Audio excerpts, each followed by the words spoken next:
भारत में 100 million jobs generate करने का टारगेट था मैन्युफैक्चरिंग सेक्टर में 2022 तक, लेकिन अभी तक सिर्फ 18.4 मिलियन जॉब्स ही जनरेट हो पाए हैं। इकोनॉमिक सर्वे 2024-25 कहता है कि सरकार लोगों को एग्रीकल्चर से मैन्युफैक्चरिंग या सर्विसेज में शिफ्ट नहीं कर पाई है और अभी भी एग्रीकल्चर ही लीडर है 46.1% के साथ।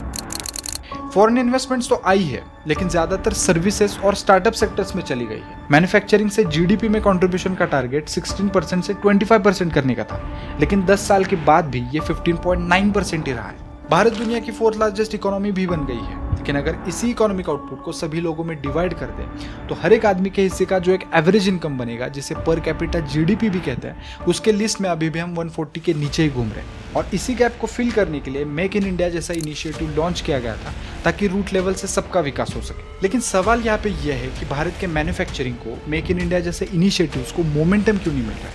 मेड इन इंडिया ये दुनिया में ब्रांड क्यों नहीं हो पा रहा। इंडिया सर्विस सुपर पावर तो है, लेकिन प्रोडक्ट नेशन क्यों नहीं हो पा रहा। आइए डिकोड करते हैं आज के इस वीडियो में।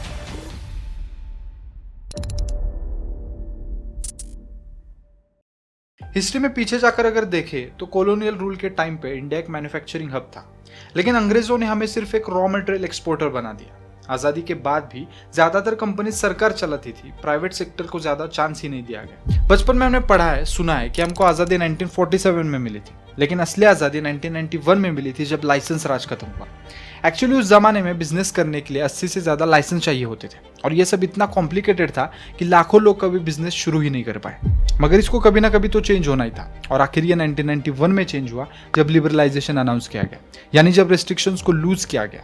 लेकिन तब तक इन 44 सालों में इंफ्रास्ट्रक्चर और बिजनेस एनवायरनमेंट कमजोर हो चुका था। आईटी और आउटसोर्सिंग ने ग्रोथ जरूर दी, लेकिन मैन्युफैक्चरिंग कभी प्रायोरिटी नहीं बन पाया और सिस्टम के रूट्स वीक ही रह गए। फिर 1991 के बाद की कहानी अगर देखें तो लिबरलाइजेशन ने ग्लोबल मार्केट के लिए खुद को ओपन तो किया, लेकिन कुछ इश्यूज ऐसे थे जो तब भी वही थे और आज भी वही है। और इसका सबसे बड़ा प्रूफ है इंडिया का ईज ऑफ डूइंग बिजनेस। आपको जानकर हैरानी होगी कि वर्ल्ड बैंक के ease of doing business report के अकॉर्डिंग इंडिया में अगर किसी कंपनी को कॉन्ट्रैक्ट लीगली एनफोर्स करना है तो लगभग 1445 दिन लगते हैं, यानी कि 4 साल लगते हैं। और अगर चाइना के साथ कंपेयर करें तो वहां पे सिर्फ 496 दिन लगते हैं।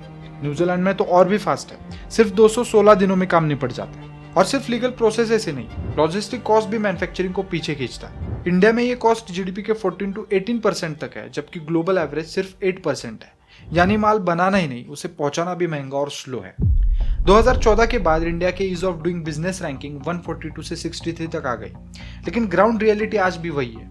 बिजनेस शुरू करने के लिए मल्टीपल अप्रूवल्स, रजिस्ट्रेशंस और रेड टेप से गुजरना पड़ता है। सरकारी ऑफिसेस के कई चक्कर लगाने पड़ते हैं, और अगर काम जल्दी निपटाना है तो पैसे खिलाने पड़ते हैं। और जब एक इन्वेस्टर बार बार डिले और रेड टेप से गुजरता है तो वो सिर्फ पैसा नहीं खोता, वो ट्रस्ट भी खोता है। उसके अलावा टैक्सेस की बात करें तो वो एक अलग ही मसला है।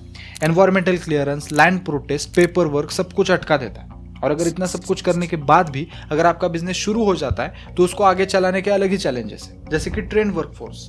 पॉपुलेशन तो ज्यादा है, लेकिन स्किल्ड वर्कफोर्स की कमी, क्योंकि यहाँ की एजुकेशन सिस्टम स्किल्स पे कम और डिग्री पे ज्यादा फोकस करती है। इस वजह से इंडस्ट्रीज को ट्रेंड वर्कफोर्स नहीं मिल पाते, और जो टैलेंटेड होते हैं वो देश छोड़कर चले जाते हैं। मतलब बाकी चीजें चाहे कम एक्सपोर्ट होती हो, लेकिन हमारा बेस्ट टैलेंट जरूर एक्सपोर्ट होता है।